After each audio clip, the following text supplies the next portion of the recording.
Hello YouTube and welcome to episodes of Koyomimonogatari. Back here again today for more Monogatari goodness, continuing our little side adventures, I guess you would call it, off of the Monogatari series and its timeline as a whole. So yeah, kind of adding on from what I said before, I don't know how many I'm going to do. I know that I have to stop in about 3 hours time. But it depends on if I have a lot to talk about one of the episodes or two of the episodes or whatever. I'm going to say three. We'll see. But it's purely dependent on how much I have to say about the first two. But either way, I should stop rambling so I do have time to actually talk about it. Get these YouTube comments up here, where there is a few longer ones as well that I'll make my way through. First comment here by Creator. Didn't watch yet, but I'm impressed you have so much to say about these episodes. Yeah, I was a little bit surprised too at the length. So an hour and 40 minutes.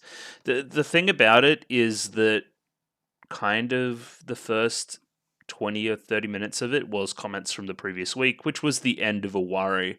So makes sense that there'll be a lot of comments off of that. There should be, I think it's 9-ish comments this week, so a few of them are longer, but we'll see. So that made up a bulk of the time. But again, like I got some, I guess, feedback on Discord that I did a pretty good job last week. And when I get that kind of feedback, it means I'm on the right kind of thematic line. I'm on the right metaphorical line.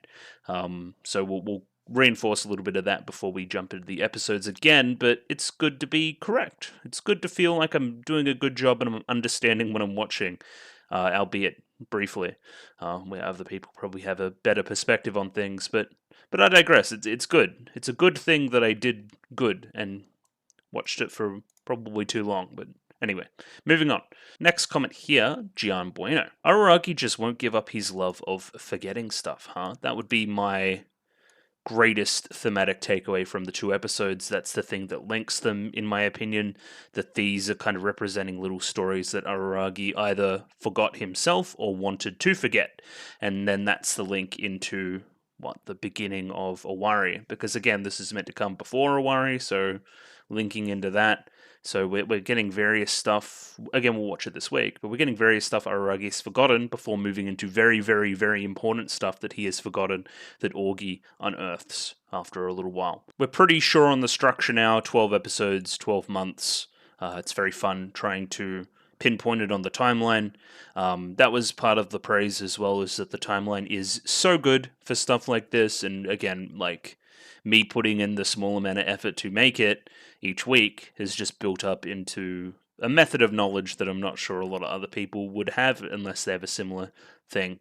Where I'm like, hey, I know where this is in the story because I know where everything is in the story because I've written it down. So yeah, again, nothing but praise, and I recommend that you bully people into using a similar thing. It's very, very good.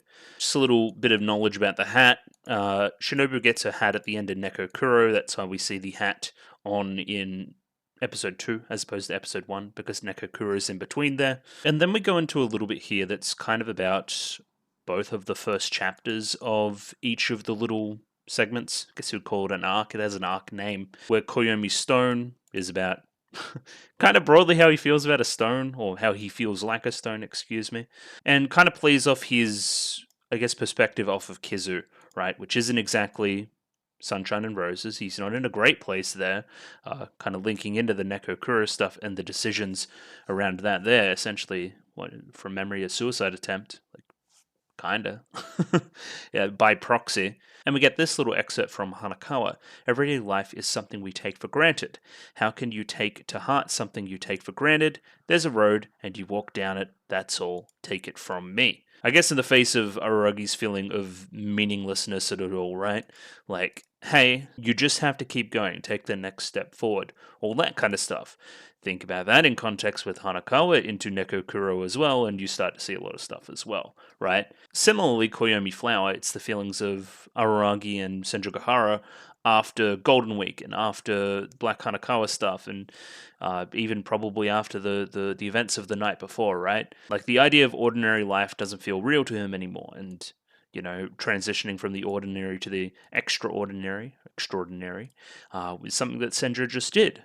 Her piece of advice is it doesn't matter how careful you are, how straight and narrow you try to walk, accidents can still happen even if the ground you're walking on doesn't collapse. And not because you've lost your footing and fallen from the ordinary into the extraordinary, sometimes you fall from ordinary into ordinary, sometimes you crawl up out of the extraordinary to find where you are now is extraordinary too. And then these two paragraphs, I think, link into this one, where Nishio Sin kind of felt like the story was starting to get a little bit weird. And this is just like solid it out, right? What were the characters thinking at various points in time? Let's focus up the story before we head to the conclusion. Let's make sure that everything feels connected. And yeah, I don't understand if anybody thinks this is filler and they've gotten this far into Monogatari. What are you doing?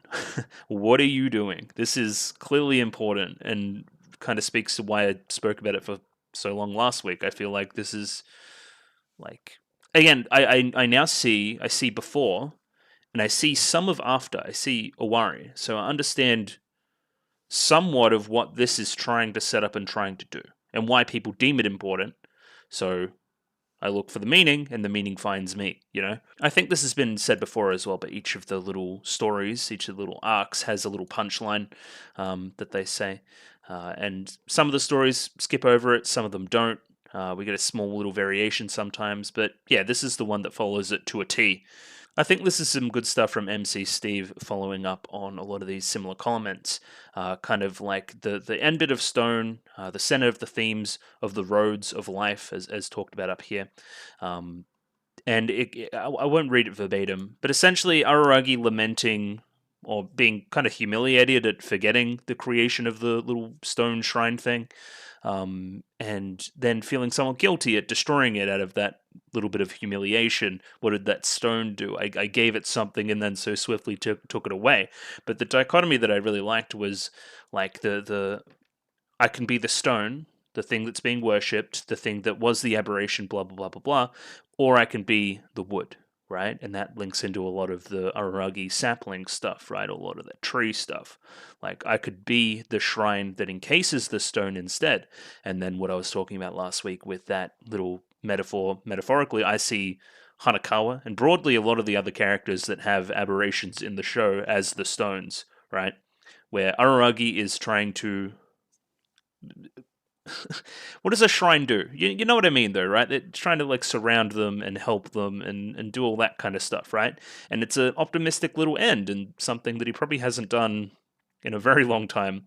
End a story somewhat optimistically that hey, maybe being that shrine ain't so bad after all. So yeah, starting from like Koyomi Stone first paragraph, shit sucks. I gotta Hanakawa tells me just to take it day by day, to the end where I come to a conclusion after something I've forgotten that, hey, maybe this isn't so bad, is kind of interesting. At least that Koyomi Stone. I don't know if we go much more into the flower stuff, which I don't think we do. This was another part that I found interesting, though.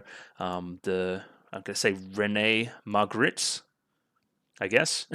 Their surrealist art sponsors these themes and kind of is the visual language of the episode and something that I went over my head, but thematically, broadly about living.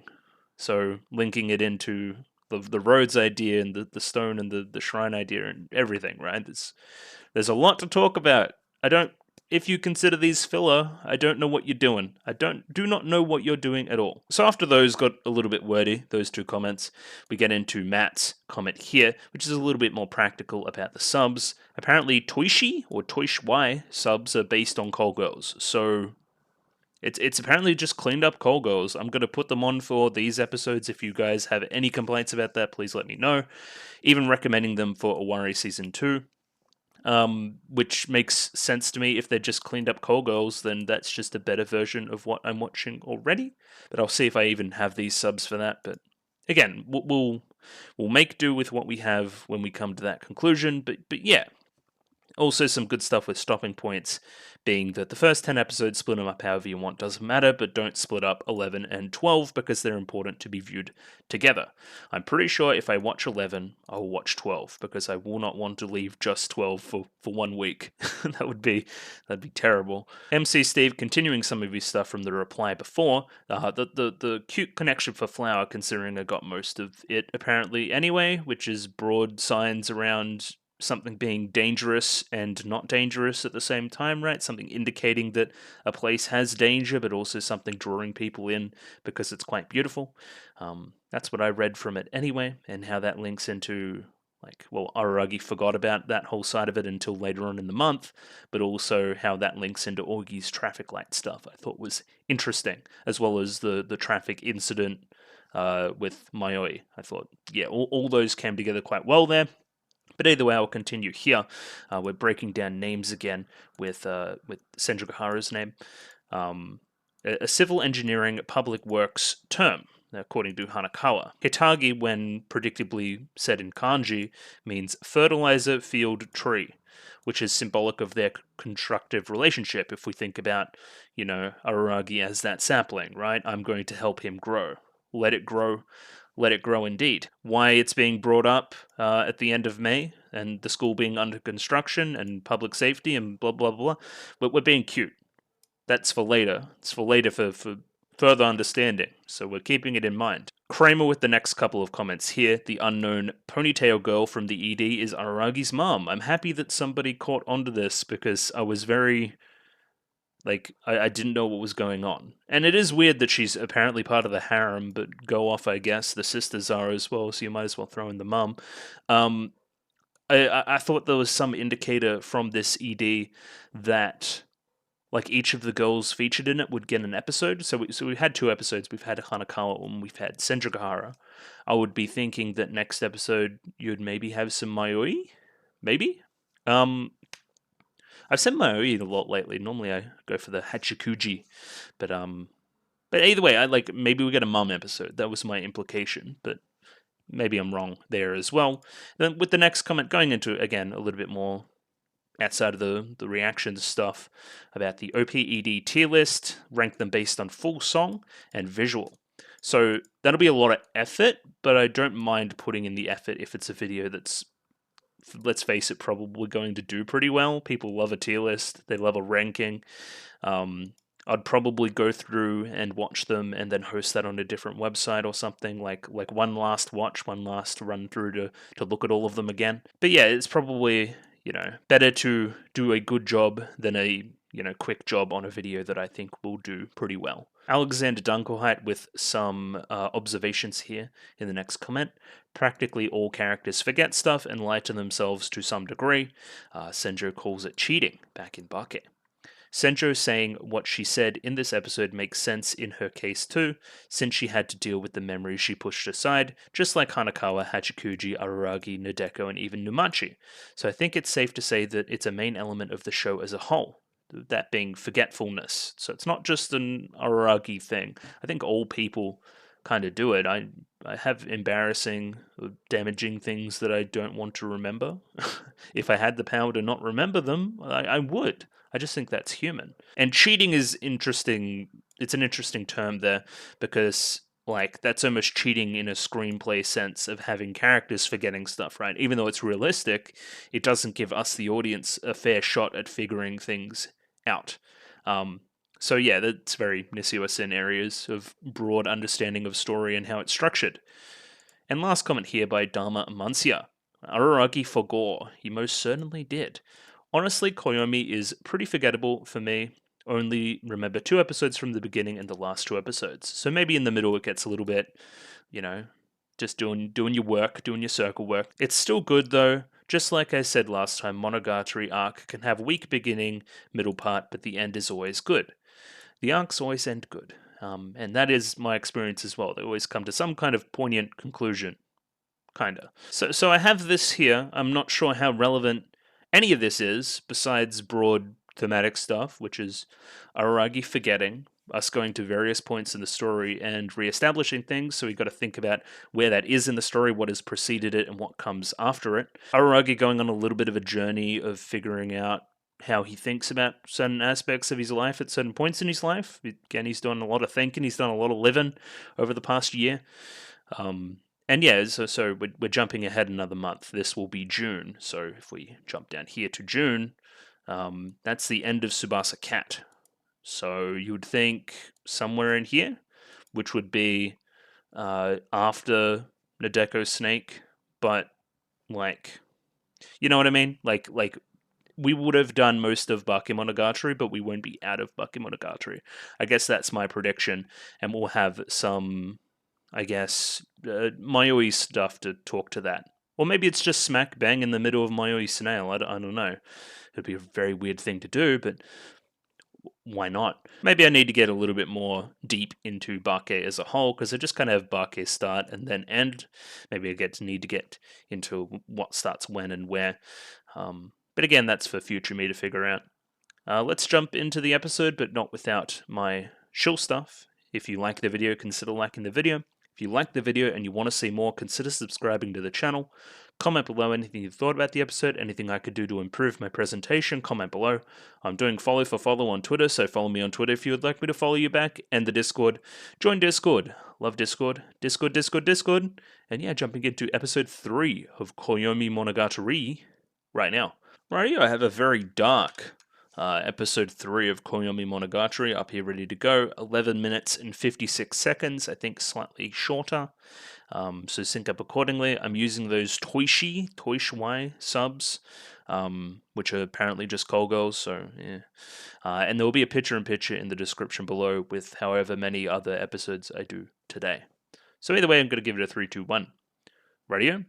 3, 2, 1, go. Yeah, I would have imagined a Mayui opening. I'm recording. It has been quite a while since I've seen this one, I will say. I remember from memory this was one of the ones that I hadn't heard before. Like before I watched Monogatari total. Oh yeah, and then the imagery is tragic because me at that point in time I didn't know that she was a ghost girl.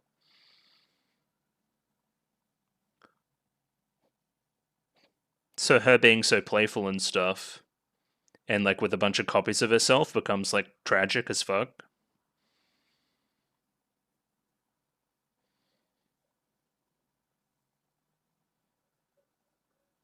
Especially there's a certain part where she's off into the sky, she's again moving on. The lyrics too.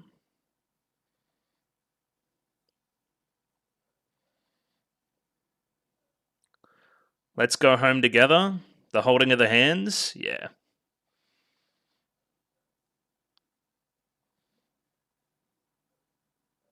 Oh yeah, and she kind of made her way back there.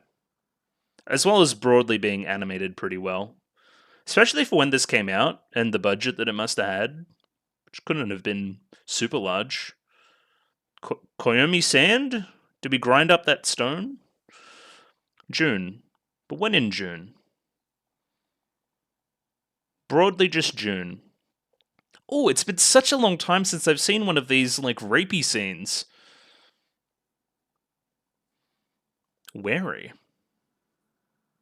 Okay, nah, maybe I misread it. I don't think we're doing the thing. This whole routine I haven't seen in a while, though. What was that? Anyway.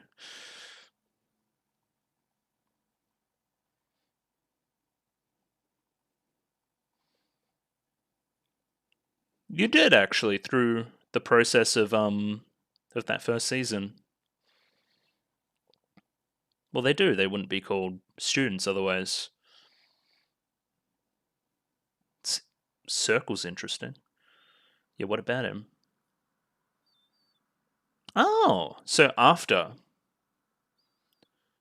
Yeah, this would be after Bake.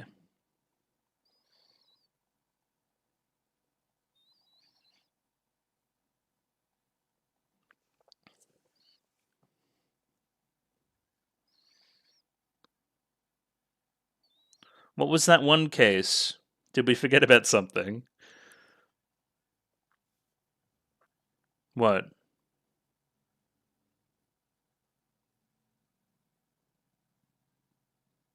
Oh.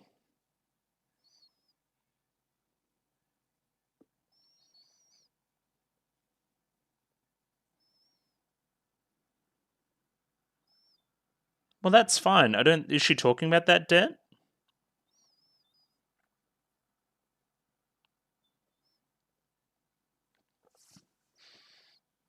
What? Well, yeah.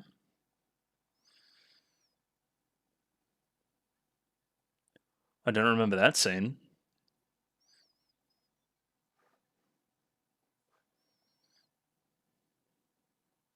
Okay, this is another link between everything, right? We're trying to tell Oshino stories to get rid of debt.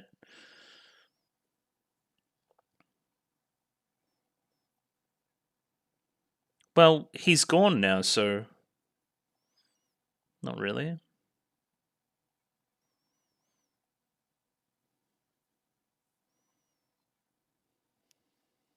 A lot of foot to face recently too.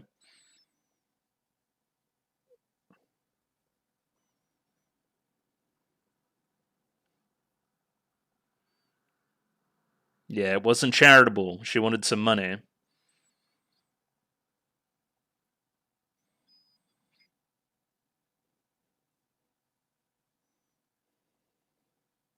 Oh, only worth 50 yen.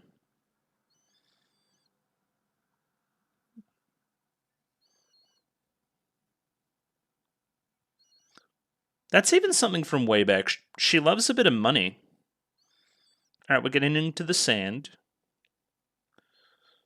There was a sand pit in like Otori. Red sand? Demon sand. Okay.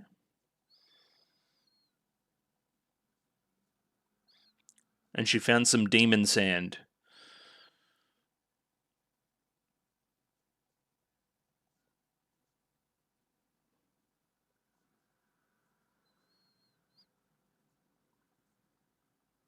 Oh, it would depend on if kids were playing in it.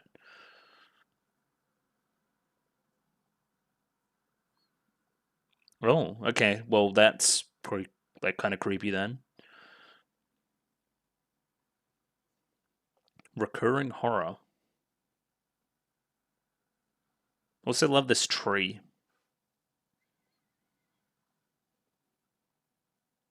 Should you walk on it?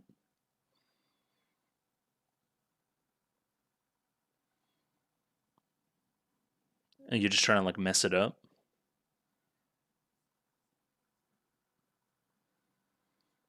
Just made like a big like mound and then crushed it?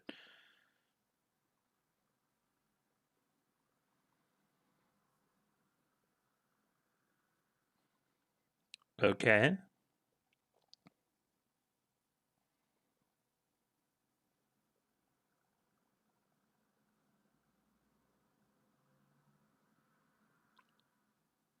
Yes, Hanakawa?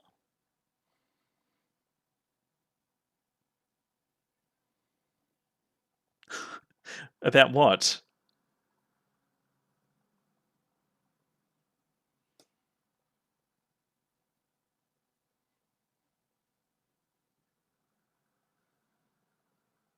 Yeah,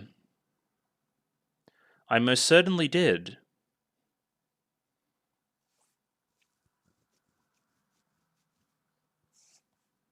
What?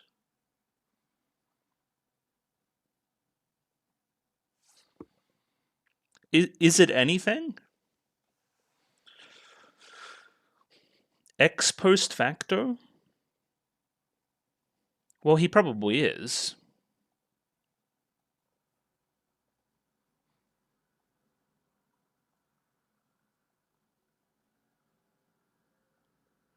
Well, yeah, you would have thought it would be one of the two.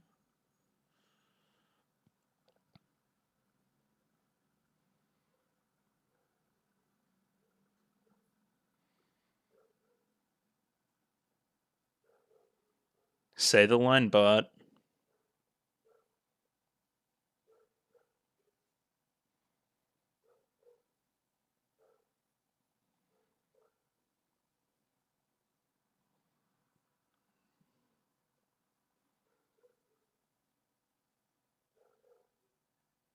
Yeah?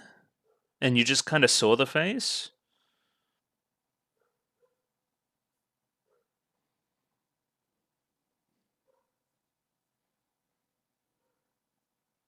What's a natural phenomenon? Does that have to do with Hachikuji?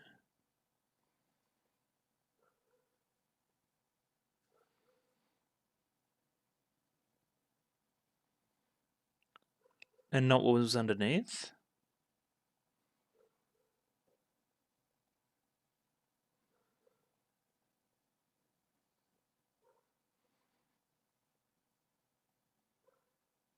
Okay. Stop saying Amoy.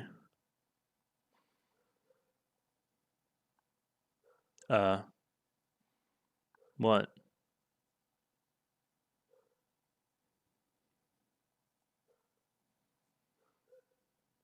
Okay.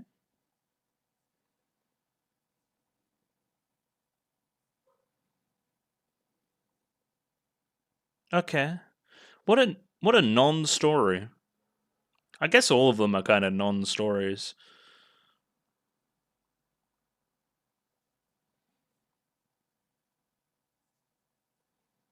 Okay. Oh no. We must fix it.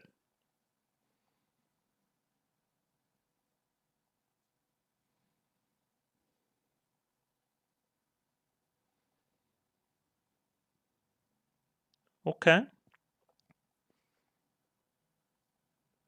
All right. I mean, should be pretty easy.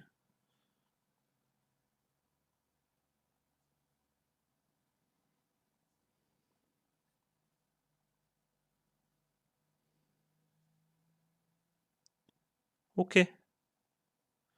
All right. We this needs some further investigation to see if that was anything at all. I mean, the last line is obviously pointed, right? But I'm just trying to think of points in the story where we're talking about natural phenomena. I did note that Hanakawa she's done the whole haircut thing, but she's still like out of the house, like she's just like walking around at night.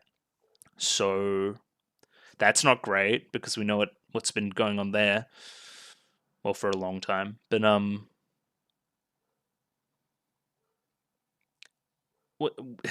what what is sand?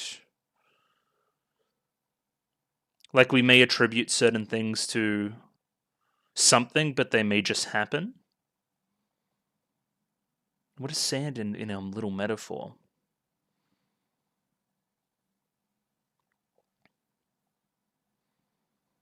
We'll most certainly have another look. I can't say we'll be especially successful. Yeah, I may need some additional help.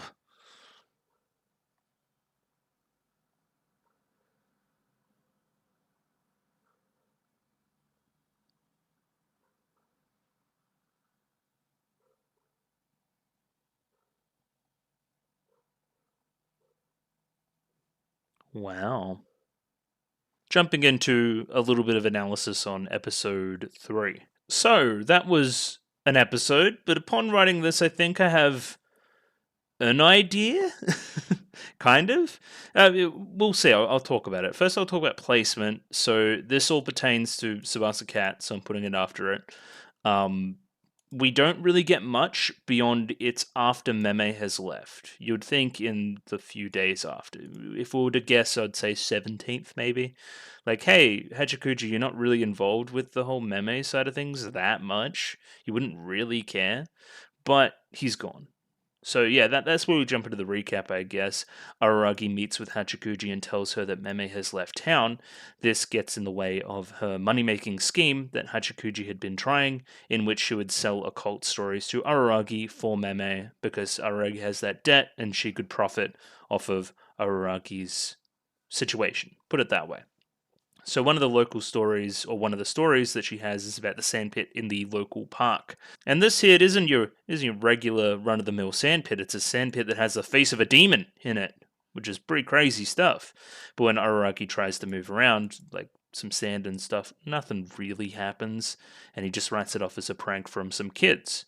However, Hanakawa calls. She got a tip from Senjugahara, apparently, that he was looking into a sandpit, and then she thought, hey, maybe this is just some kind of natural phenomena instead of, you know, what Araragi thought, either an aberration or some kids. And as it turns out, it is natural because there's a hole in the base of the sandpit where it's like leaking out into the earth, and that's what's causing the pattern to emerge on the surface. So, what does any of this mean? And I'm struggling. I'm maybe grasping at straws during this segment a little bit. Let's say broadly, without any of the context from the rest of the show, what does the sandpit metaphor mean? Something below the surface, something we can't see, something after digging for a little bit, we see some more of. We see what the real problem is.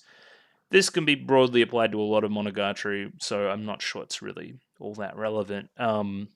Like something under the surface that's actually the problem, as opposed to whatever we write it off as initially. There's also sand in our grand, I guess, collection of natural things we're doing with this segment of the story. So there's Koyomi stone and Koyomi flower. Now we have Koyomi sand.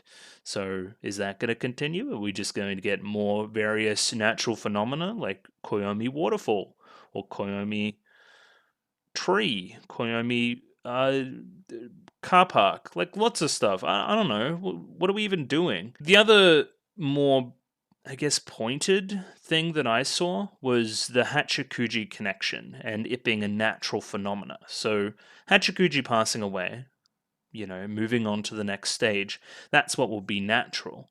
Hachikuji right now isn't doing her natural thing as an aberration, so we learned about that during one of the Oni. I want to say Oni. So maybe we're talking to that. Like Aragi just doesn't see the natural phenomena of things in that arc. He doesn't see the natural reason why that dark ball thing is chasing them.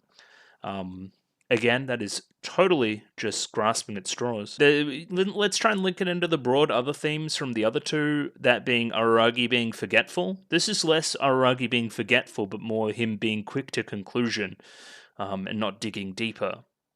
Which, again, this is just before Nisei?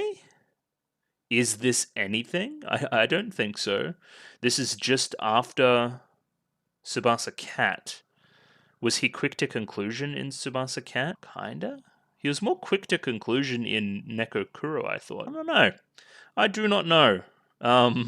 It's honestly confusing me a little bit. I'll go back through it. I'm not sure I'm going to find much more than what I've been talking about there. This one stumped me. You guys got me with this one. So yeah, one of the first things we jump into with this part of the story is the Hachikuji opening. Again, Hachikuji is probably the character that has the most dialogue here, besides Araragi. So she's kind of the focus, but again, it becomes like a Hanakawa thing a little bit later. I got reminded about this opening. It's very well animated. I actually think she's full of expression. Like, look at her now. She's gonna fall. But yeah, I'm just going on my little nostalgia trip. It's been a while. Most certainly has. The lyrics towards the end here about like returning home and hand in hand and that kind of stuff makes a whole lot more sense now, considering where home is and considering why she's looking for home. And we know a lot of stuff about Hachikuji now and what has happened and how she's drifted off into the ether. That being a little bit crass, but you know what I mean, right? Like, I understand this opening more than the first time I saw it, put it that way. Yeah, so as I've said before, we kind of just get Koyomi Sand and then June, and then we infer some stuff from what he says during the conversation about where it is in the timeline, as opposed to getting an actual date. When I saw this shot here, I was sure we were going to do a Araragi gropes Hachikuji scene, which is something, it's almost nostalgic. I hadn't seen it in such a long time, but for obvious reasons, you're kind of, you know. But like, it didn't go the direction I thought it would. Instead, we went into a little bit more of the routine, the kind of comedy back and forth that they do when they see each other, about stuttering or biting the tongue or whatever she says. First, she calls him Aki Aki-san, which I forget what she calls him, like variations of Araragi or something Ragi, or she kind of just says whatever. This specifically meaning weary son. Sure. Again, broadly, this is much like your Hachikuji Araragi conversations, full of references, full of little flub Japanese lines. It's extremely. They're probably the hardest to understand. Well, it's probably hyperbole, but you know what I mean. Like, this is going over my head. I see a rose. I know kind of about this haircut, but I don't know why you would put it here. You know what I mean? I think I see a kaiji later on, right? And as I looked up, kaiji is about gambling because I haven't seen it. I don't know anything about it. So it would make sense when we're talking about money later on that you would use that. Oh, is this anything? That's been my main line like this season. Araragi feels as though there's been some kind of change over this period as well. He's actually going to school. He's paying a little bit more attention now, which is kind of the implication off of a lot of the Bake stuff. It's when he starts really hunkering down his during Nisei. There's a lot of studying during that portion of the story, despite it being summer, of course. So again, that's like, your full minute of them just bantering before we get into some actual content. So Oshino Meme has left town. Though you never met him in person, now that I'm thinking about it, I'm not sure anybody but Araragi can really meet, unless they're Hachikuji, or not Hachikuji, unless they're Hanakawa, because she doesn't want to return home as well. That's the whole meme from memory. Lots of little shots here of like Hachikuji just like bouncing up like that. And that's a pretty interesting shot too. I mean, again, Monogatari is a visually interesting show, and the shots they choose are pretty cool. I don't have much to say about them because the content's kind of nebulous. Again, so Hachikuji is still broadly focused on the debt. I think this is meant to be like a yen coin thing. Good luck or good job on evading that debt and getting him to leave town without paying it. Yeah. Does he have like a lot of debt in Kaiji? Anyway, I'm sure somebody will tell me. So yeah, you technically did pay off your debt by putting that seal on the thing. That's what paid it off from memory. So the other day when we were being stalked by that speedy underclassman, Kambaru, you consulted me asking what I should do about the huge debt you owed to Oshino-san, which could well have been dialogue during that portion. This looks very official, like some kind of like fateful business meeting, which is funny. But I forget what they were even talking about in the start of that scene before Kambaru shows up. There must have been something. Let's say it was about the debt. So either way, like Hachikuji knows about the debt, and then she was going to try to find some aberration-y stories to sell to Araragi to get him to on-sell them to Meme to make a little bit of profit for herself. And guess what I hear outside? I hear some lawnmowers starting up. Very cool. So get ready for that. You may hear them. But you didn't really hear them last time, so we're just going to go. I'm happy this isn't like the most emotional, faithful moment of like a season now, though, which is good. Oh, I did forget about this part where she kind of introduces it as like, I was doing you a favor before the money part comes in. Again, I think there's been some stuff in the series about Hachikuji liking money. It's good to see her again, I wanted to say as well. Like, she's very funny at being Hachikuji. They have a good rapport, her and Araragi. And yeah, it's been a while. It's good. That's why when I thought they were gonna do the whole like routine, the routine. And I wasn't gonna be like, oh, this is tiresome because I hadn't seen it in a while. It became novel again. Hachikuji Echigoya as well. Is that like somebody on currency that would? I don't know. Maybe just guessing. There's also like a shot here of her like on a coin that looked pretty good. Yeah, this like through the gap in the yen coin. It's pretty good. So then yeah, we get on to our story about sand, about demon sand. And yeah, I guess it kind of looks like it. The whole time I was kind of like, yeah, I guess it looks like it, but more it's just sand. Now that we know the end, it's just it kind of going down the middle of the hole. And yeah, no matter how much people moved it around and stuff and how much it changed, it would always revert to this face. It's a recurring horror, a sand with seemingly a will of its own, or potentially there's some other outside natural force pushing it in this direction. Again, like broadly fitting with the theme of the other ones, like Araragi missing the missing the forest for the trees, so to speak. Pardon the pun. But yeah, like him just being kind of stupid.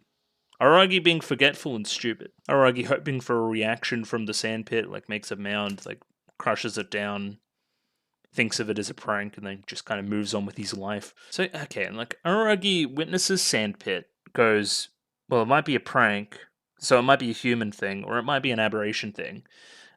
It's not something you can just interact with. Either way, he's just kind of washing his hands of the whole affair and just leaving without further considering it. And yeah, now upon thinking about this is most certainly about Hachikuji, right? This is about him just kind of like winging it. So he sees Hachikuji's alive after Mayui's snail. Like she's just like, oh yeah, I'm just hanging around.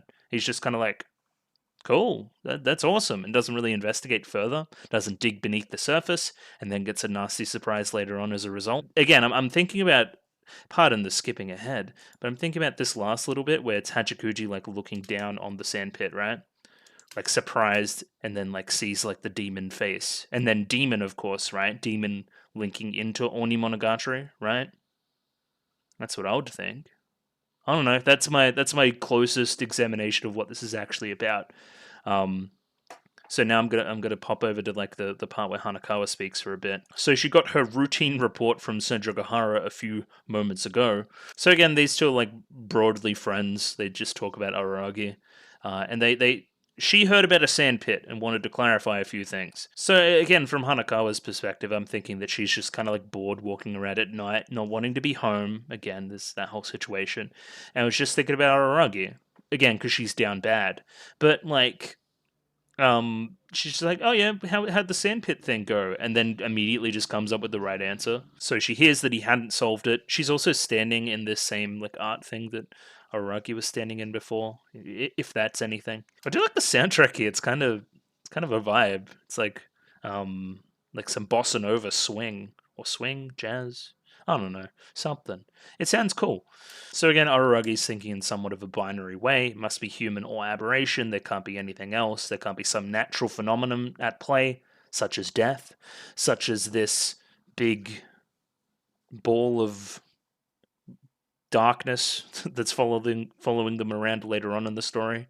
That has to be some kind of aberration. It can't just be like the natural state of the world. So Araragi is initially confused after hearing that it's a natural phenomenon. Like it can't just be like the wind or the rain pushing the sand around to the same pattern the whole time. There must be something else.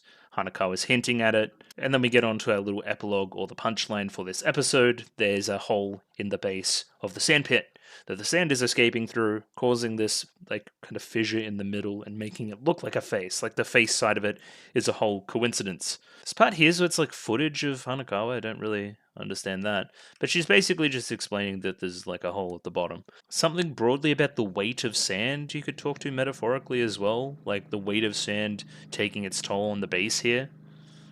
I don't know what you would say, but you could say something. I do think it's interesting that upon realizing this, he doesn't like go out and fix it himself. He asks like somebody else to fix it. He's going to mention it to the council. Because I would think that it'd be pretty easy just to put like, I don't know, something under it, like a piece of tarp, just to kind of stopgap something. That's what I would do. I guess I don't know why sand. I guess I have this tenuous, albeit tenuous, Hachikuji connection. But why sand? Is it linking it into Hachikuji's age? Her being younger, of course. That she would be playing around in a park? They did find her in a park initially. Namashiro Park, I remember. Yeah, I don't know, like, because I broadly had some stuff about the stone and the flower, about how it was like important that we chose that. I don't know why sand. So the scariest thing seemed to be nature, not human nor aberration. Scary like a demon and scary like a human. This last line and the look at Hachikuji and her being kind of worried about it. Again, I think it talks to Onimonogatari's events. And then that's kind of it, and I don't have really much else to say, and that lawnmower is very loud. So yeah, I don't know. I'm going to jump into the next one now, though. I guess in summary, I have thoughts about Hachikuji and thoughts about Hanakawa and thoughts about natural phenomenon and Araragi averting his eyes from certain things and not investigating things too well and just wiping his hands of the whole affair and walking away. I guess. That's what I got. Rightio, I have episode 4 of Koyomimonogatari up here ready to go. Let me pop that up there. 12 minutes and 37 seconds on this one, so sync up accordingly. Using those Toishi subs, and just going to give it a 3, 2, 1. Rightio? 3, 2, 1, go. Okay. This is the Kambaru opening, which has been, I haven't seen this since the day I watched it. I watched it the last time. Might give this a little bit of a crank on the headphones too, just to try to avoid this this lawnmower sound.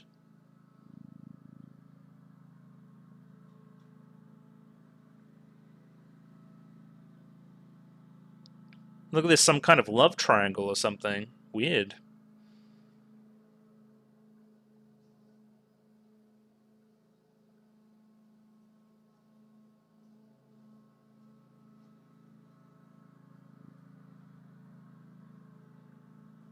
Yeah, I turned into some kind of lily monster with some kind of demon hand that most certainly isn't a monkey's paw.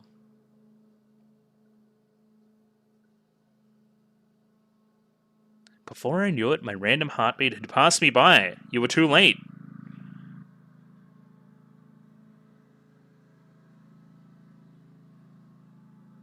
Yeah, I think the lyrics are the most interesting now that I have a lot more of the context.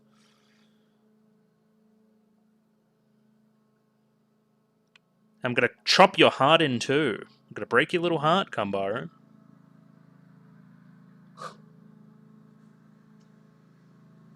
Koyomi water. That's new. July? Yes. When in July? Are you going to tell me?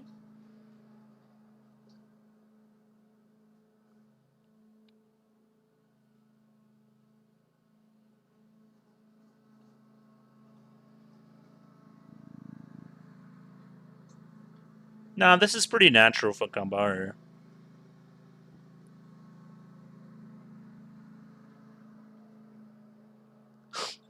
You're a weirdo. We love Kambaro though. Alright, we cleaned. That's good.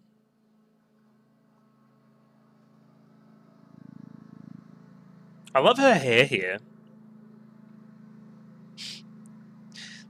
It's very shoujo.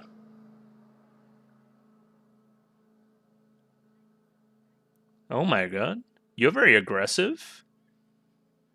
What isn't she planning? I love her look here. I really do. The skirt? Yeah. And the hair. The hair's a big plus. Uh, take a bath for me? Or with me? Because he's taken a bath with a lot of different characters. Well, look at this crazy demon bath. I think I've seen Kambaro in this bath before.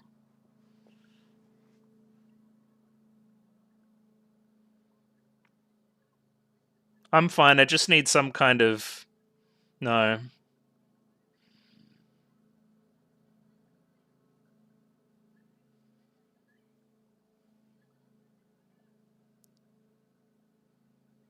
It's like a medieval door.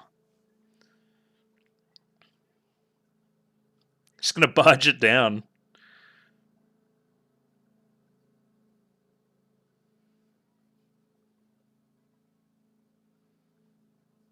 No, I think you just wanted to have a little peek.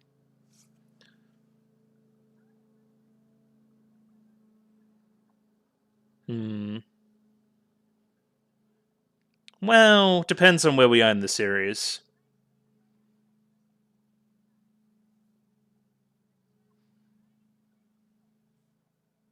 Wash my clothes? So you wanted to grab the clothes.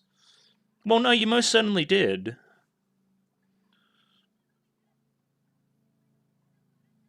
Oh, how nice. Thank you.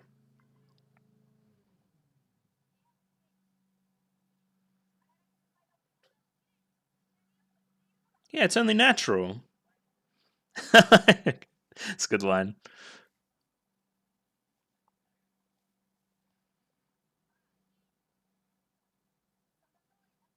It does look like a nice bath, I will say.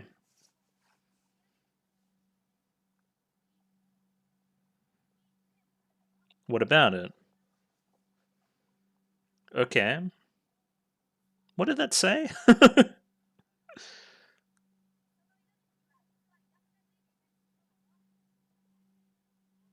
Yeah, please explain this water. Oh, father. And what did he say? Tell me about this Koyomi water.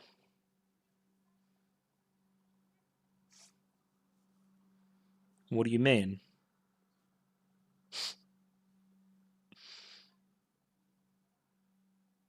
Okay, again, like not quite an aberration or apparition.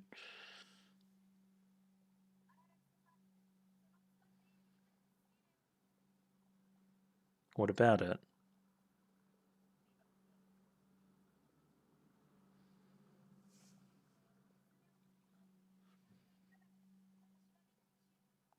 Look at the surface?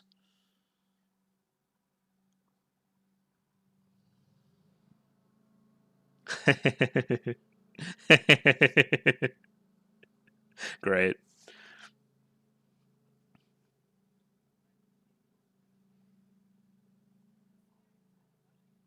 Yeah. Hmm. Okay.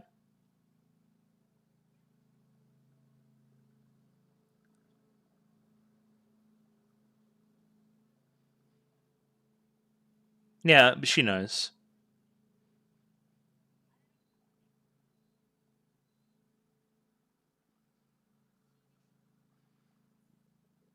Hmm. What a Aragi dying. And a lot of interesting poses this episode too. They're back on their bullshit. Alright. I have nothing about this story yet.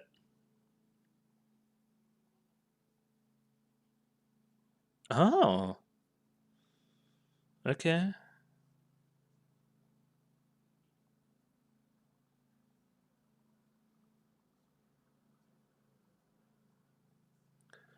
Okay.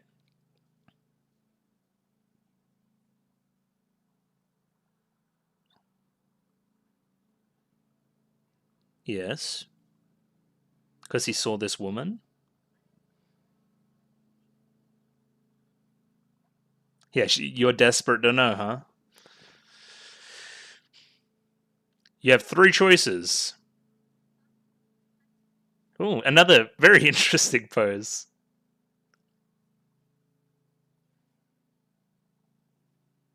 Okay, you're gonna marry yourself.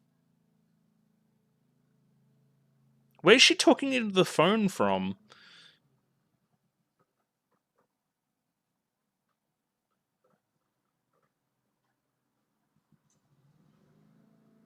What? What happened? Yeah, what happened?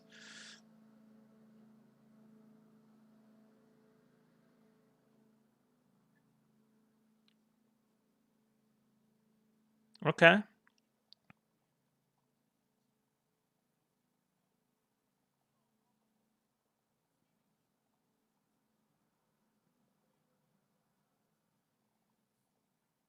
Yeah, that's what I thought it would have been too.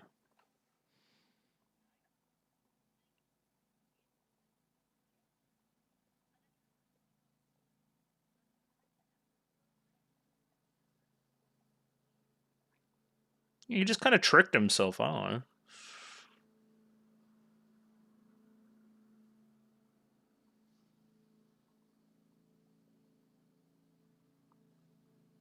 Okay, something about growing up?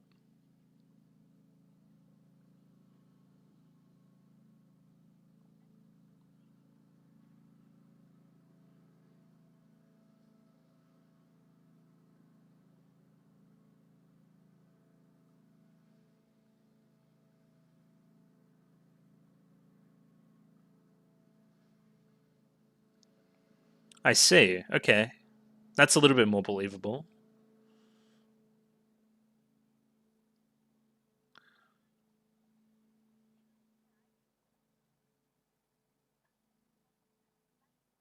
Well, that's true in this show. Because you're just female Araragi, kinda.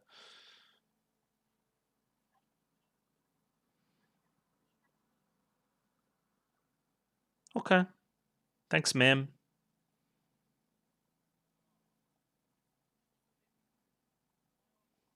What did you say?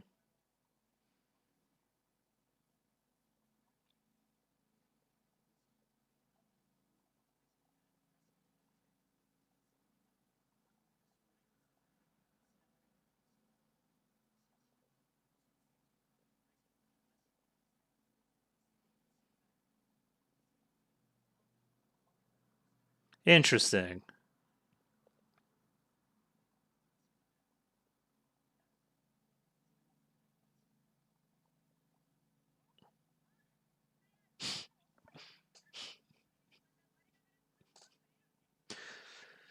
Thanks. I love this shot too. That's fucking.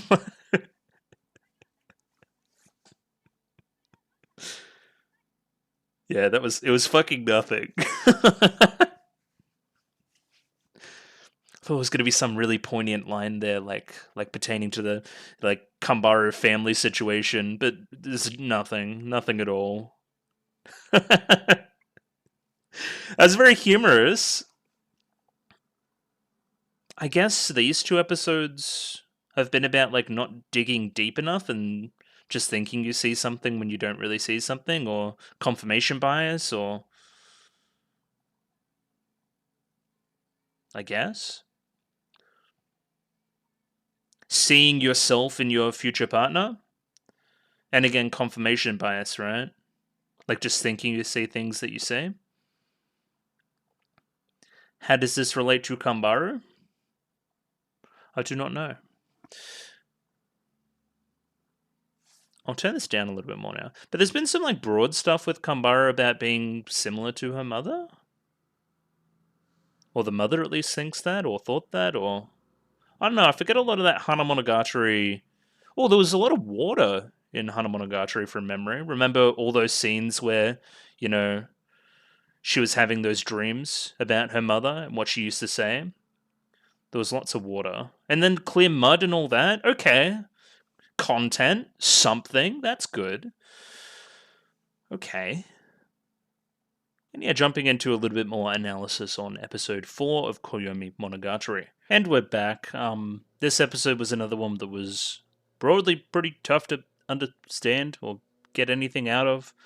I found a particular line actually in an episode, the first episode of Hana Monogatari.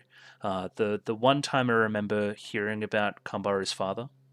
Well, one of the times anyway. She said that girl. Let me get this line up. Hang on. I remember my father used to say that girl is living in place of God. Like that level of separation with that girl instead of my wife as well. Where Kambaru used to think that that was a cute thing, and now it's taken on a little bit of a different meaning as the mother's twisted and warped in her own mind, right? There's a lot of theming in Hana Monogatari about gods and devils and that kind of thing. So potentially seeing something supernatural like an apparition in the water for the father, and then, you know, like seeing the love of his life, seeing the woman he's going to marry, and thinking a little bit of a confirmation biasy thing upon actually seeing her, thinking back to when he was looking in the water and saw her potentially. Like, I don't know. Like, I think there's some kind of deity adjacent stuff around Gaian Toe and the father's perception of her that we can talk about through this episode of Koyomimonogatari as well as broad stuff about, you know, something not being what it seems, rushing to conclusion, some natural phenomena warping perception and needing to blame it on some kind of aberration as opposed to just reality. There's some stuff broadly about Kambaru and water as well that I got up previously. Be either a cure or poison. Other than that, you're just plain water. And using a lot of water imagery through, you know, a lot of Hana Monogatari as well, like water, water, water, same old water, water. It's water and spirals. There's a lot of that side of it. Like this is very desolate, and then we get some rain later on in this part of the story as well. Later on, when we're here in episode 5, where we're getting a little bit more dialogue from Guy and Toy in that kind of dream sequence, and getting a lot of water as a result as well. Say, like, I don't know, something, anything, give me anything. But how do we relate that to Araragi and the rest of Koyomimonogatari? I guess it's about perception. I guess it's about needing to talk things through with his support network, that being mainly Senjugahara and Hanakawa so far. I don't know. It was pretty funny. It was a little bit. What's the word? Promiscuous. It was a bit of a promiscuous little interlude as well. A lot of interesting poses from both Kambaru and Senjukahara, let's just say. But either way, I'll jump into this actual little recap. It's not much at all. Placement. It's probably before he gets kidnapped in the start of Nisei. Even though like Nisei like jumps ahead in the very first scene and then it's back a couple days and then yeah, but it's safe to say it's before that whole thing happens in Nisei. So Kambaru's room is messy, needs cleaning. It's very much like the Hachikuji thing from the previous episode where it's like, yeah, I get it. That this is the thing that they do when these characters are together. So Kambaru suggests a bath after all the cleaning is done, and then hijinks ensue from there. For the record, this episode is quite funny. In particular, I really like this part when like asking Kambaru to reflect on the events of the episode. She says just about the stupidest thing imaginable, and we hold in that shot for a very long time that I think is quite funny. I think it's very, very funny. But either way, we get a small story about Kambaru's father seeing his future partner, that being Gaien Toei, in the reflection of the water. When Araragi looks into the surface of the water, into the reflection, he only sees himself. So what gives? Is there some kind of magic water? Is Kambaru's dad stupid? Another thing I noticed in the dialogue from Hana is that the grandparents are on the father's side of the family. So this is the father's property. This would be the very same water that, or the father's side of the family property. It's the same water that the father would have been looking into. It makes sense from that perspective. So, like, what do we make of this? Senjukahara kind of says that, like, hey, maybe he just saw a wobbly version of himself and he thought that it was a woman, and then when he found the love of his life, there's an element of confirmation bias upon seeing her that, oh my god, you're the destined one for me. You're the one that I've seen from all the way back. There's some kind of, again, like destiny to it. There's some kind of like this is going to happen. This is fate. That's the word I'm looking for. Where again, it may just be a little bit of Gaien Toei's deity qualities, where she's a little bit larger than life. Again, that whole Gaien side of the family, huh? There's also something in water and rainbows, potentially, if we're talking even more broadly about that side of the family too, because, reflection off water, seeing lots of different colors, rainbows, blah, blah, blah, blah, blah. Again, probably something I'm neglecting is the whole part of the episode about seeing your partner in yourself as well. Which is something that I can speak to about Senjukahara and Araragi because I believe they're very similar characters. And yeah, that's kind of it. It's breezy, it's comedic. I'm not sure I get a lot of it. I've got some stuff about Gaien side of the family and water and that side of it, and I don't know. What's the thing? Kambaru's dad being kind of a simp. I don't know. Like there's something to that. Can we link in some of the Kaiki stuff about Gaien Toei as well, and how she was just the most perfectest woman ever, kinda, until she became a mother and became kind of a bitch. I don't know, because she seems very larger than life, and I think there's something in that in this story. Again, much like the previous episode, I'm like reading through the lyrics of this opening again, and they're just making a whole lot of sense along with all the imagery. Upon knowing everything about Kambaru and Senjukahara's relationship, a lot of the imagery here makes a lot of sense. A lot of the basketball stuff, a lot of the stationery that we see later on with Senjukahara, that she does the big cut. A lot of the like literal triangle between the three characters at the very start, where if I can find it, like here, literal love triangle. We're staring deeply into each other's eyes. I'm on the sidelines, like that kind of vibe. The basketballs, the Yuri lilies, the everything. It makes a lot of sense. So in that way, I'm kind of liking this as like a chance to re-observe openings as well and reanalyze. I'm starting to think there's less significance to Koyomi than noun about nature. Because the sand, I was like, is there some stone flower thing going on here? Water is used to grow flower, is part of the, I don't know. I think they're just picking random natural things to base some content around. The natural things that they're picking make a lot of sense. Like sand, even for the previous one, is drifting time. The time that Hachikuji has drifting away. Something in that? maybe? Because again, there's a pretty clear Kambaru connection to water, I think. It's pretty standard fare for the start of the episode. I remember shouting at your outfit quite a bit, I think. I think this is a good look for Kambaru. This hair length as well. I'm not quite mad about it when it goes way longer. But this is your pretty standard fare for a Kambaru episode. We're cleaning up all the BL. She's got BL everywhere. It's just all over the fucking walls, and we need to get rid of it. And again, just in general, like, I'm not going to say it for every piece of dialogue in the episode, but their banter is exquisite. It's one of the best parts about Monogatari, in my opinion. It's why I love these characters together so much. They just create so much comedy. They bounce off each other really well. Araragi often playing the straight man, but not always. Yeah, a good rapport. They seem like genuine friends.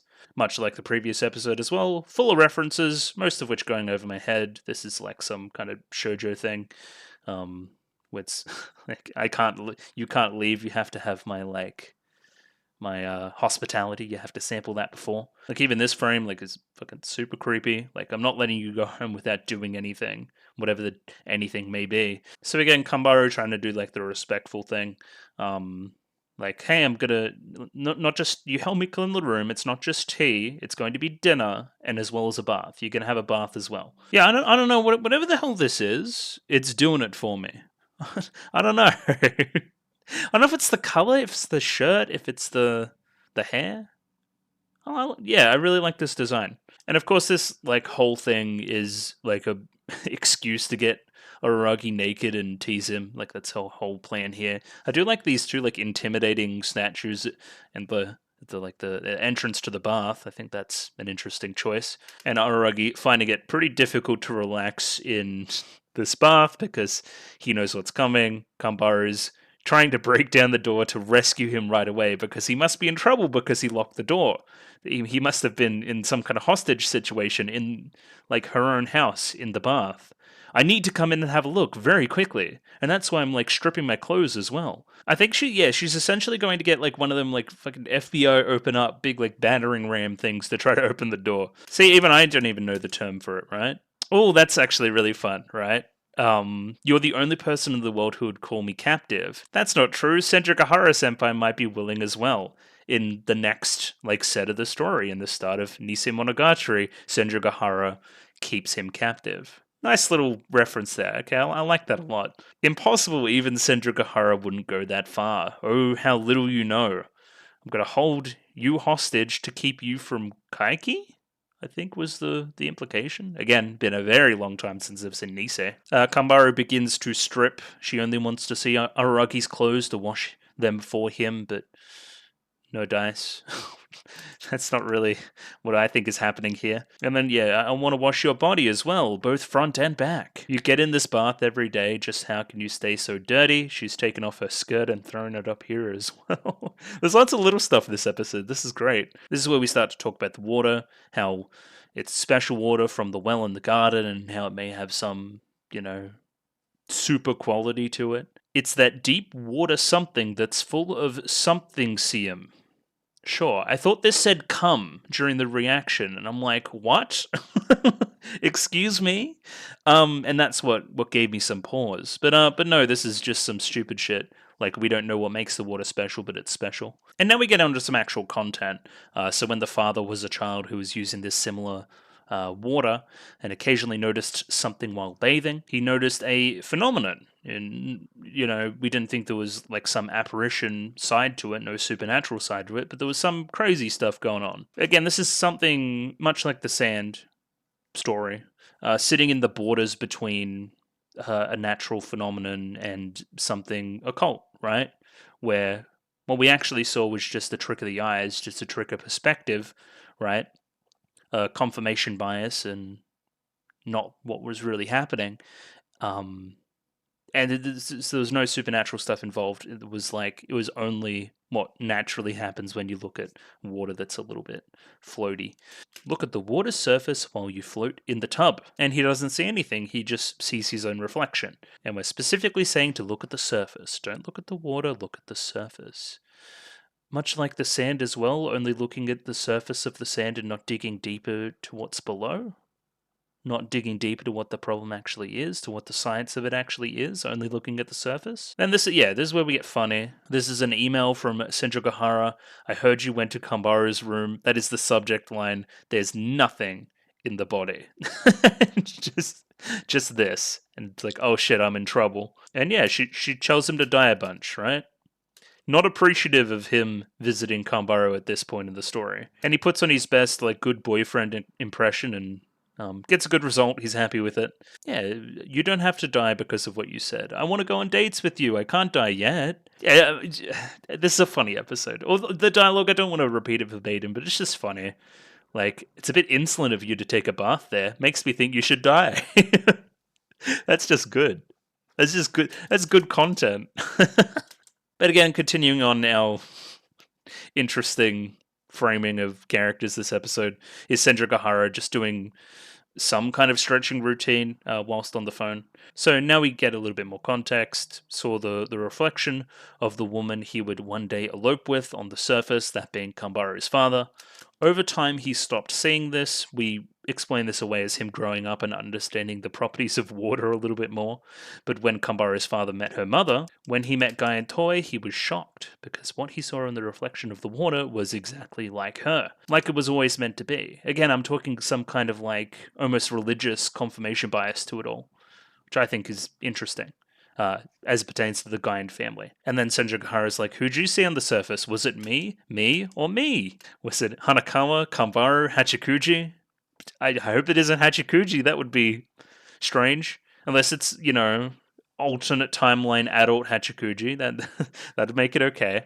Well, this is interesting. Senjogahara had forgotten that she had heard the story until now. She had already heard this story from Kambaru. Of course, back then I was a good girl, so I didn't say anything insensitive. Back then I had a good personality. In other words, I wasn't twisted in nature, a malicious, absolutely terrible girl. Yeah, Senjogahara, hidden. She's batting 100 this episode. She's doing pretty good. So at that point in the story, Senjogahara didn't add anything on what she actually thought of the situation, because that would be tactless considering what their relationship with Kambaru at that moment. So either way, we're moving straight onto the epilogue. What's the punchline? Kambaru's dad just saw his own reflection. It was a bit wobbly. He could have mistaken it for a woman. Because he was a young boy at the time, and then when he grew up, he became bigger boy. He understood what water looked like, and then stopped seeing it. But upon seeing Guy and Toy for the first time, he's like, "Shit! Well, that's kind of the woman of my dreams? Question mark? Who I've always wanted to be with? Everything in life, even in I'm kind of retrofitting a purpose into it. Everything in life has been leading up to this moment." So even misconstruing perspective in that way, as again pertains to the Guyan family, there's something there. I think I do like the kind of almost water reflection on this big old stupid blimp on Aragi's roof. I never understood what that even was. Another great look for Senjogahara here. Love a ponytail. So shout outs to Haruhi. but yeah. Yeah, I don't know. This episode was good. I don't know what else to say. I think there's a lot behind the scenes happening, but mostly it's just a chance to look at Kambaru looking good, Senjogahara looking good, and being funny. So it's good content. Again, this aspect of the episode I keep forgetting, which is seeing your own reflection in your future partner and them being kind of similar. Something metaphorically from that. In romance, you tend to pick somebody who's similar to you. So how can we I think Araragi is similar to Senjogahara, but I also think that there's aspects of Kambaru and Senjogahara are similar as well. So potentially Kambaru is seeing something in that, probably prompting this question later to Kambaru. Did you see Senjogahara in the water, right? And also Araragi immediately upon being told that you shouldn't tell Kambaru about this, immediately calls Kambaru.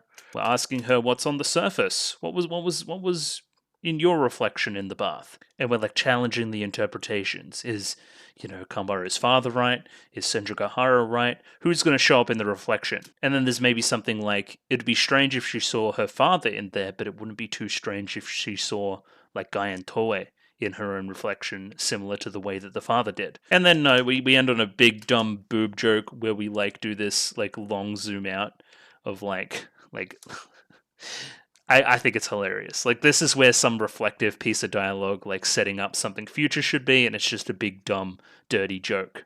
That's Kambaru to a T. Does that have anything to do with anything, Araragi Senpai? The fact that I just like stare at my own boobs during like a bath? No. We end the call immediately that it was nothing, and we're on to the ED. So yeah, I broadly really liked that episode. I think I found some interesting things to talk about, at least a little bit. And I thought it was really funny, and the characters were cute. So double thumbs up. I think I'm going to do one more, so I'm going to jump into episode 5 of Koyomimonogatari very shortly. Just so you guys don't like accuse me of being some kind of liar, I got a call from work in the middle of like what I was doing before, the previous like analysis segment, and they're like, "You don't need to work today," because technically I did an overnight last night, but it was very very short. I think it was 11 p.m. through to 2. And I thought, hey, there's a gap there. I can potentially work again at 2 o'clock today, 2 p.m. But they're like, that's a no-no. So they figured that out, and now apparently I can't go to work. So good? Question mark. But also, yeah, I get to do this extra episode, and probably have the time to edit it too. That being said, this is very short, 10 minutes and 55 seconds on this one, so sync up accordingly. I'm using those Toish subs again, Toishi subs, if I could find them. There they are. And yeah, picture in picture, but I'm sure you know that already. So gonna give it a 3, 2, 1. Ready? 3, 2, 1, go. Yay! I get to watch Rene Circulation. Isn't this quaint? Oh, that reminds me of an opening I really like, kind of like the weird inversion of this opening that's later on. Is it the one for Otori? I think it may be. The one for Nadeko Medusa, as opposed to Nadeko Snake. Are we going to get some Nadeko content? Like Nadeko before her mind got fucked up? Because we haven't seen her in, like, yonks. Like, with good reason. Like, we shouldn't see her.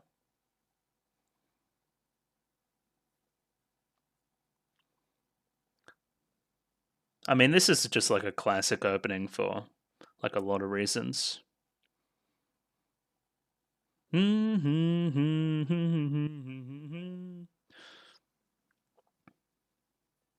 Oh, like drifting closer. But then we reverse that footage later on, and where she's drifting further apart. I mean, there's a metric fuck ton of stuff with Araragi forgetting things in Nadeko. Like, that was the whole thing, right? I forgot that you were even, like, my childhood friend until I, like, saw you again and then was reminded. Koyomi wind! Yeah, very... Lots of natural things. Koyomi fart. Koyomi passes wind. Oh, popcorn? What does that say? Early something. Must be early August. Oh, of course, because it may become fucked up if it was late August.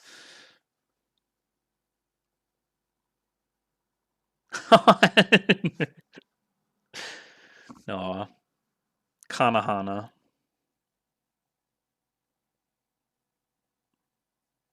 It's Kanahana, right? I'm pretty sure it is. I don't want to be wrong.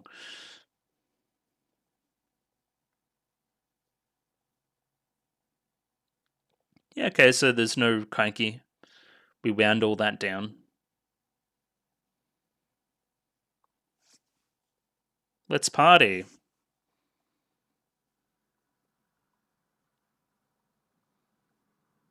A personal party just between you two, huh?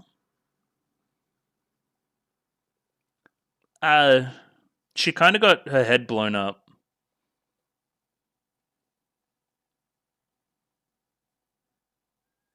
The popcorn is interesting. It's so, like, lame. Feet, just for good measure. Well, that's very organized.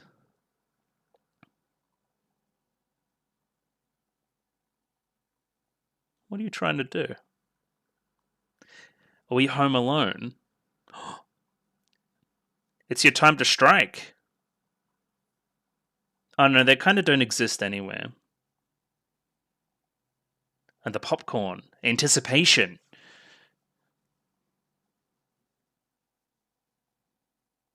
Yeah.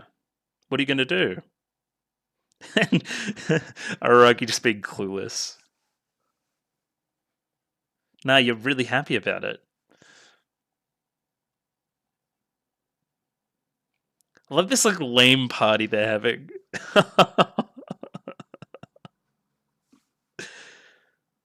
What? Yeah. What was that about?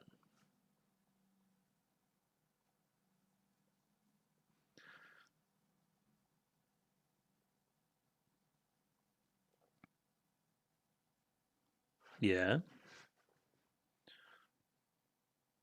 Oh.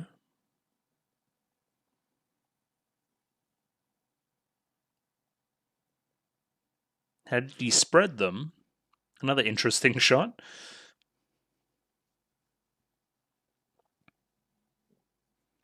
Yeah.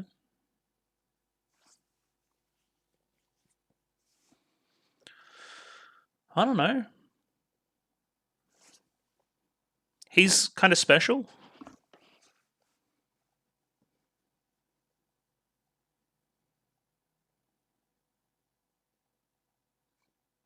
Ooh.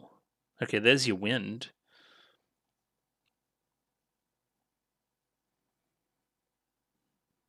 Projector. Oh. How'd they animate that?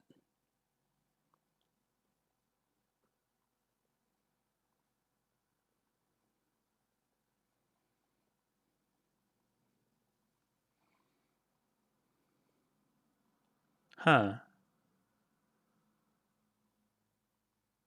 She's a celebrity. Sure.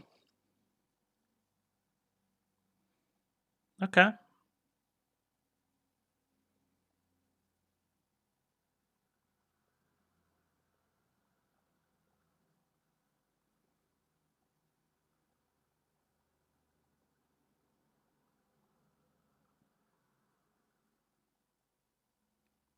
Like, almost playing it like advertising. And bring up natural again. Like, what is natural? Ugh. Cursed image? Yeah, very short one.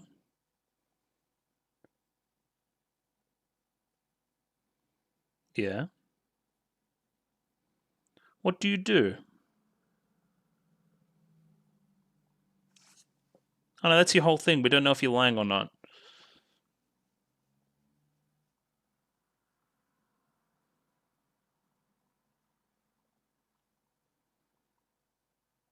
Huh?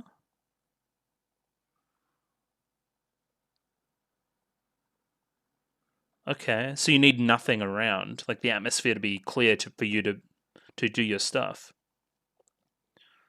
Well, yeah, there was too much going on. Gotcha. Loves a donut.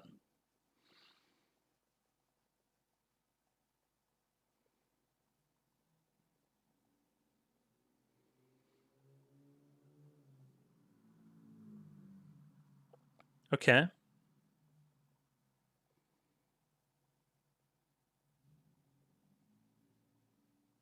And how does this relate to Nadeko?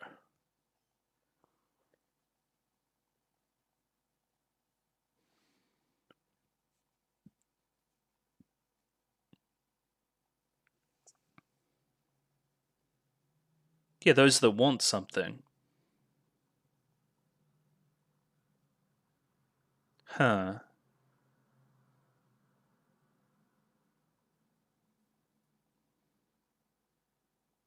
That's actually some cool philosophy. Well, yeah, middle schools are a great place to do that. Well, yeah, they've got a lot going on.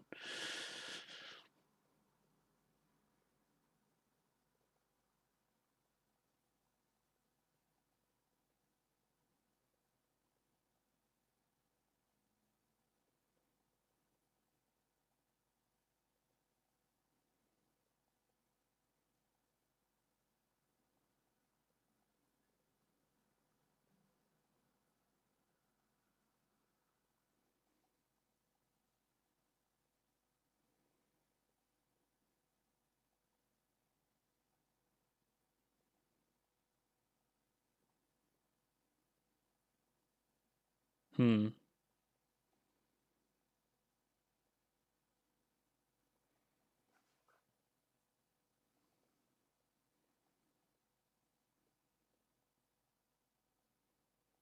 Well, I know what that's talking to. Yeah, the darkness is very pointed. I remember a scene as well. Oh, I'll let him finish. Yeah, you got to pay me. Yeah.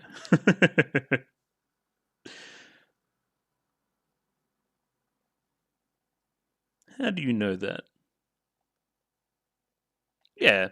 Um, there was a scene during August where they meet Kaiki in that same spot, and I believe it's Shinobu and Araragi at that point. Is this just a continuation of that scene? Would be my little thought. And then where is that in the timeline of where like Oni Monogatari is and that kind of thing, right? Like where the darkness is chasing people around and something you got to think about the times that you're in or something, right?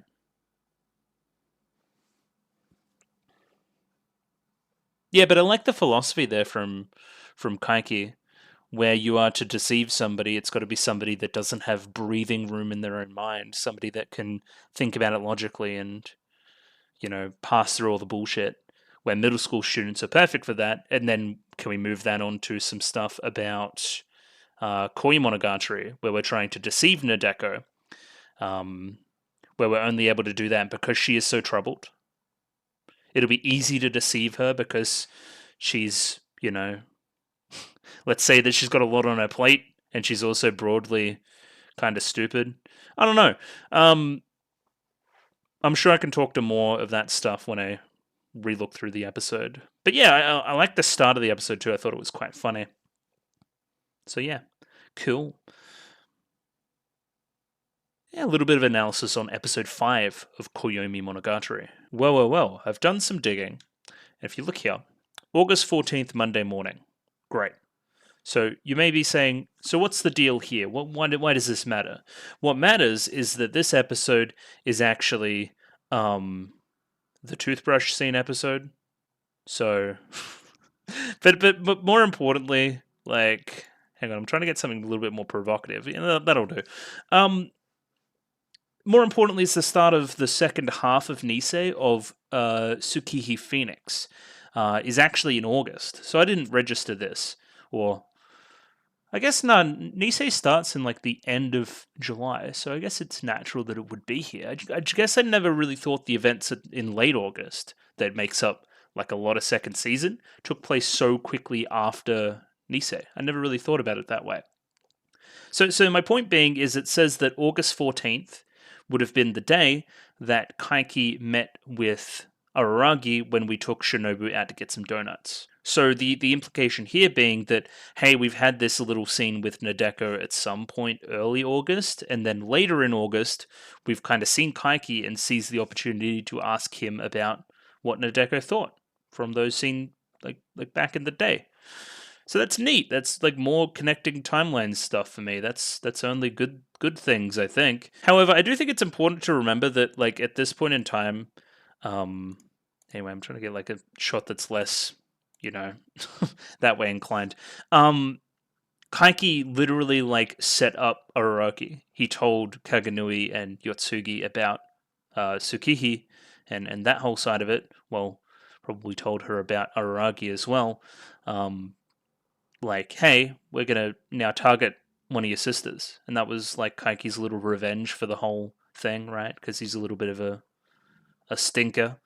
So yeah, it's funny that during that point in time, we're also asking and clarifying these questions about Nadeko. I guess it broadly feel like it goes into the Araragi forgetting things as well. He forgot at a certain point in time that this was brought up, that this was poignant information that probably should be told in the story, and now we're hearing it now, way after the fact, where what Kaiki is saying about spreading rumors and picking targets and this kind of thing applies to a lot of the series and what he's done up to this point, why certain things he did happened.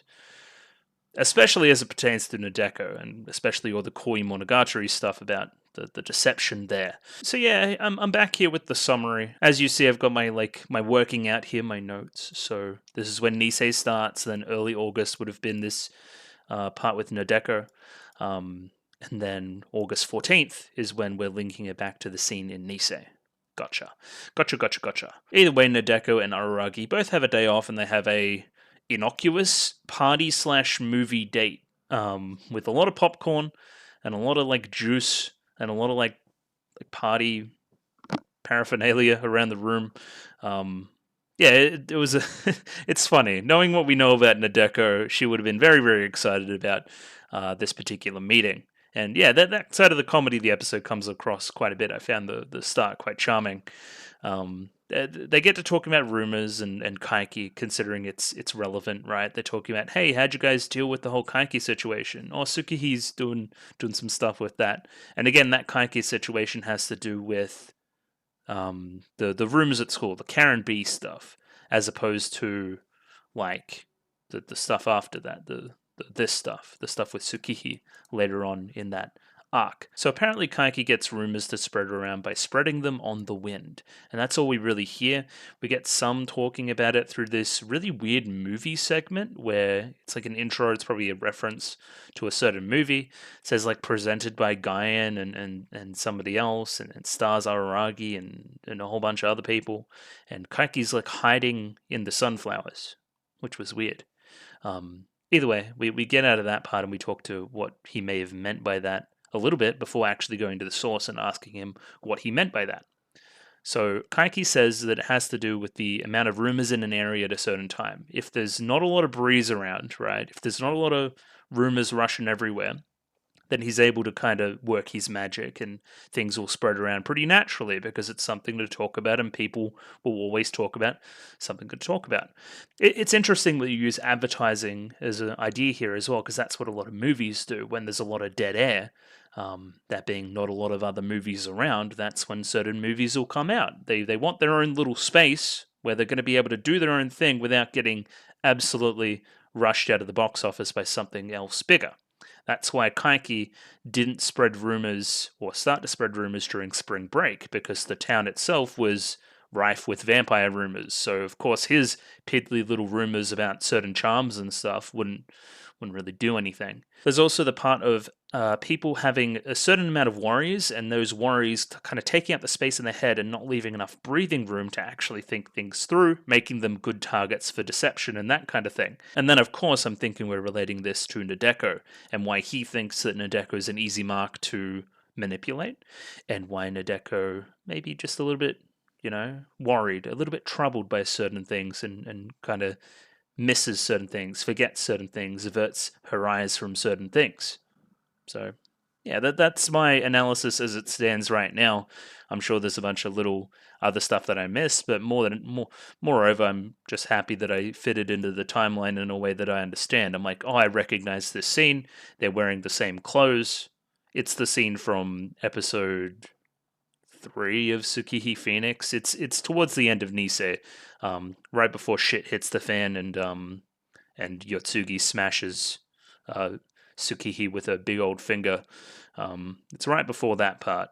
Yeah, they're wearing the same clothes. It's the same scene. It's just a continuation. Gotcha.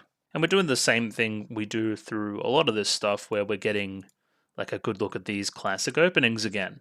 This one more classic than basically any other opening in the series. Like, it's pretty damn iconic at this point in time, right? Again, like grayed out. You can't see much of him. He's kind of just eyes glazed forward, not really looking at you, potentially averting one's eyes. I don't know.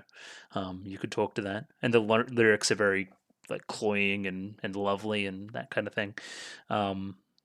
So yeah, she's down bad. We know this. The start of the episode is also further evidence to this. There's also, actually thinking about it, there's a part in Nisei where Araragi goes and visits Nadeko, and it's very similar tonally to the start of this because again they're so close in time, if that makes any sense. And here we are, Koyomi Wind, and we've talked about the wind already. The wind that Kaiki potentially uses to spread rumors and that kind of thing, and the targets he picks, and breathing room and air and that kind of vibe, right? Where even air in particular, popcorn. There's something in that. I don't know, maybe. But also I think the popcorn's broadly like it's fitting into the movie theme later in the episode, and it's also like anticipation, waiting for something to pop, which is what Nadeko is doing right now as well. Highly anticipating this meeting, probably very nervous, bit shaky, may just explode. So this first part of the episode is early August, and we delineate that because later in the episode we go a little bit further into August, around to the midpoint around August 14th. And here's Nadeko, still averting her eyes, wearing a hat, covering her eyes, doesn't really want to look things straight ahead, so she's got the double whammy, she's got the hat and she's got the bangs. Like, I don't know, hate to bring up a whole bunch of analysis from early in the series, but here it is. Here's like early Nadeko, kind of before she turns into like a god and kind of evil and crazy. It's charming though. I've always liked. Well, like's a strong word. I haven't always liked it. I find it somewhat charming.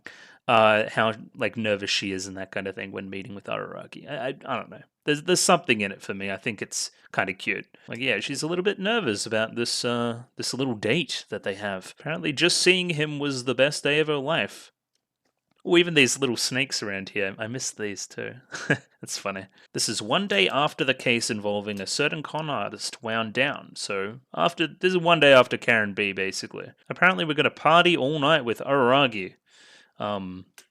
And yeah, popcorn's just flying everywhere. That's like the pop, the anticipation. We've talked about it. And of course, that nervousness is increasing as Araragi continues to reveal that they are, in fact, all alone. It's kind of sad, like the party, that I find kind of funny. Like the huge amounts of popcorn and the lame like streamers and everything, and the just like one person bouncing on the bed. Like, I don't know. I think it's funny. Yeah, I don't know. She removes her socks and then again continues to like infer things about being all alone and this pose, and you know what she's thinking anyway. Still a little creepy side to it. Again, we're pretty cognizant of how creepy this all is at this point, right? Like the obsession.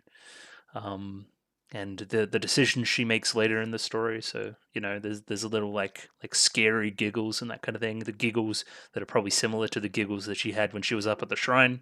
You know, I don't know what she wishes him a happy birthday, Tanjobi Omedeto, and it's not his birthday at all. I don't know if she's just like she just accidentally said it or just doesn't know or what the go is. Is that more talking to like maybe she doesn't know and it's more like I'm in love with the idea of Araragi less than the actual person? Wasn't that some stuff from Koi? I don't know. It was, again, a while ago. So of course Kainki has the connection to Nadeko through the spreading of the charms, and that leading to the whole snake constrictor situation that happened during Bakemonogatari, during Nadeko's snake.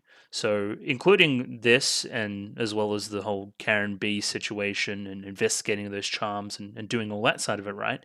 How in the hell does he spread these rumors? How in the hell does he infiltrate these areas so much? Whether it be rumors or charms or, you know, magic or anything, how does he spread it? Is there a specific method to spread them as a speaker rather than the listener? Like Araragi getting like engulfed in the popcorn at this point because he's more like interested in what Nadeko's saying about Kaiki than anything else. Nadeko has the information that everybody around her was saying that these rumors were carried on the wind. And then we get the projector out and we start watching our little movie. We get this and it's in a very 4:3 classic movie type aspect ratio, I guess. The process of spreading a rumor. Gaia Nezuko and Hachikuji Mayoi present. Yeah? Do they? So we see Tsukihi with both popped corn and corn in the sunflower field.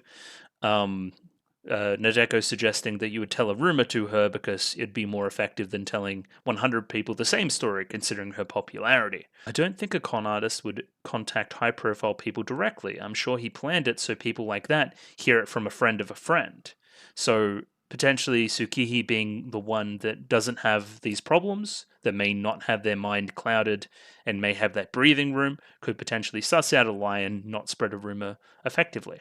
We get the people that are, the actors in this particular story being Sengoku Nadeko and Araragi Koyomi. Oh, little Kaiki hiding in the frame too. I only just noticed that. Maybe he's been there the whole time. Yeah, and again, bringing up this commercial aspect to it, such as ads or commercials. Again, putting a monetary value on it, much like a Kaiki. The spreading of information with money, Kaiki. Kaiki wouldn't call it spreading rumor, he would call it advertising. But waiting for something to become popular alone is the same as it happening naturally. Isn't that expecting a coincidence to occur? How does he do this with such regularity? Interesting. We've talked about a lot of natural phenomena and things just occurring and kind of putting meaning to that, like attaching meaning to it.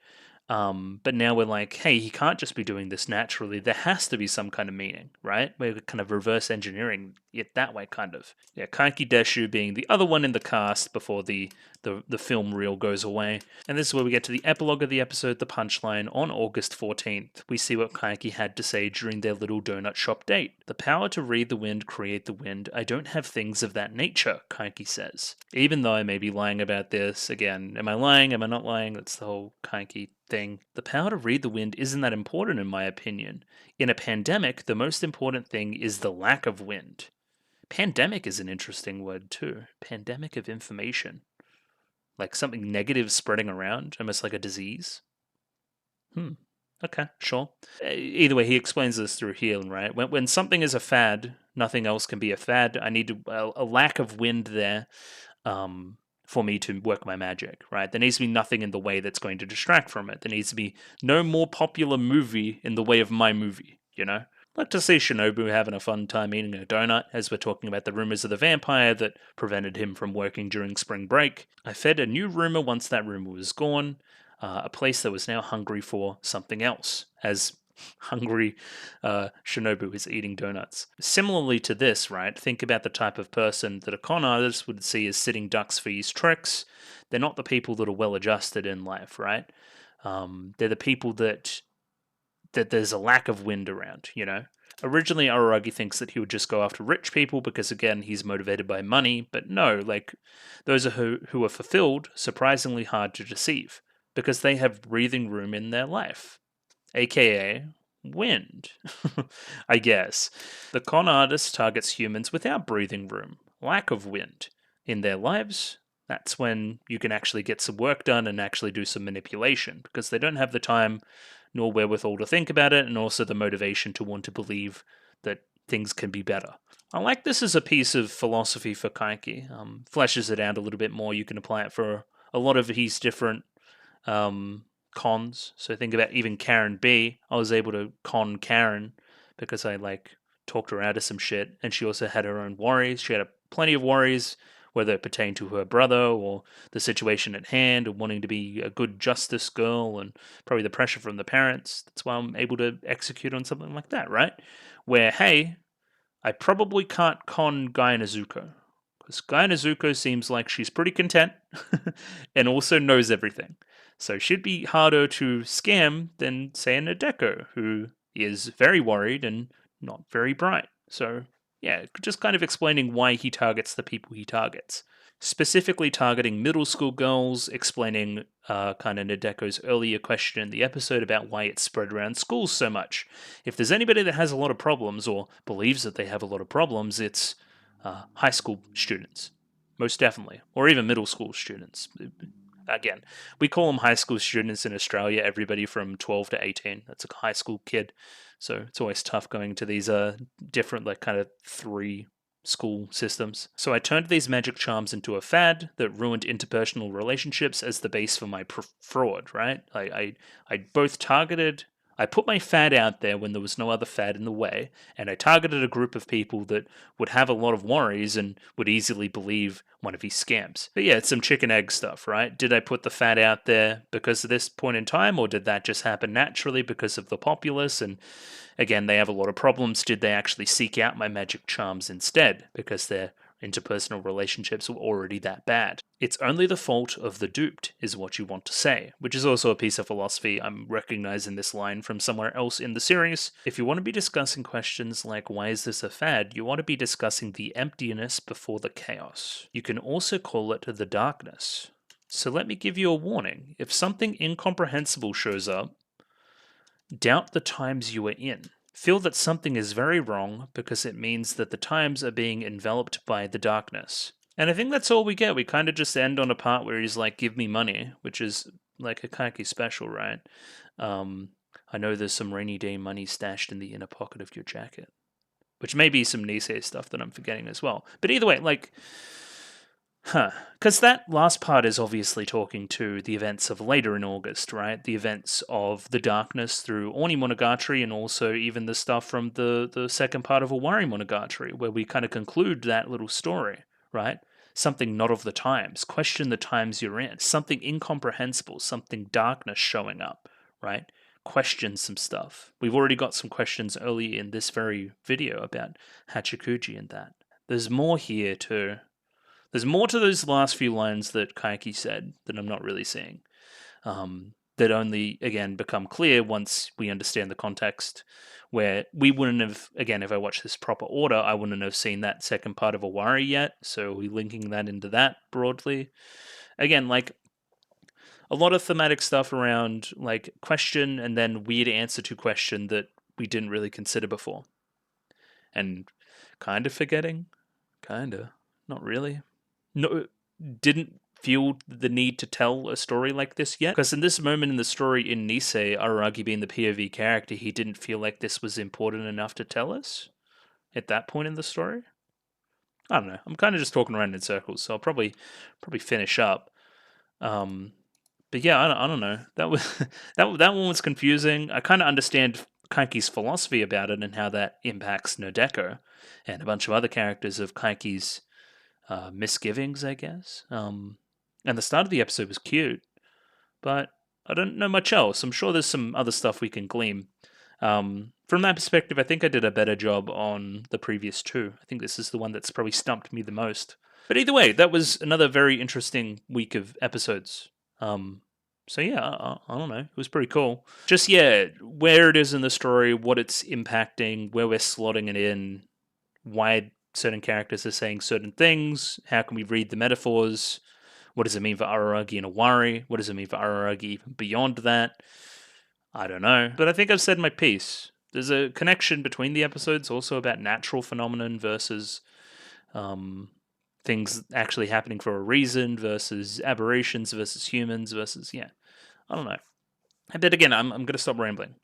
Let's call it there. You can postulate about this stuff for forever. But yeah, please write more about these kind of episodes. I think they're very interesting to talk about. And yeah, hit me up on Discord and stuff too. I want to talk about things. But either way, just make sure stuff to finish off. If you like the video, consider liking the video. If you like the video and you want to see more, consider subscribing to the channel. Comment below anything you thought about the episode, anything I could do to improve my presentation, comment below. I'm doing follow for follow on Twitter, so follow me on Twitter if you'd like me to follow you back. And the Discord. Join Discord, love Discord, Discord. And yeah, I'll catch you next week for some more Koyomimonogatari goodness, little mystery mini episode things. So yeah, I'll catch you later. Thanks for watching, and I'll see you next time.